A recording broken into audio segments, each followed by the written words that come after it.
भगवान की कथा उत्तम है। तो भगवान की कथा को सुनने से किस फल की प्राप्ति होती है? अज्ञान के कारण जीव के अंदर संसारी दोष आ जाते हैं।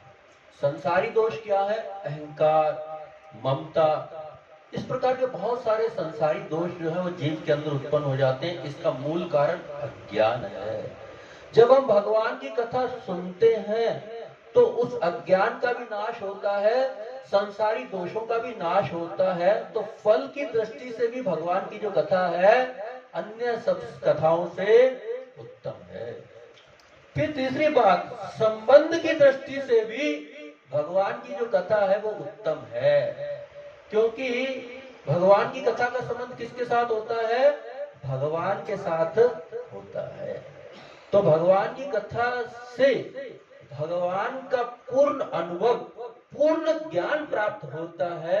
इसलिए संबंध की दृष्टि से भी भगवान की जो कथा है वो उत्तम है। और चौथा, विषय की दृष्टि से भी भगवान की कथा उत्तम है। भगवान के अलावा अन्य विषयों का सेवन करने से संसार में आसक्ति उत्पन्न होती है, लेकिन भगवान की कथा श्रवण करने से भगवान में आसक्ति उत्पन्न होती है।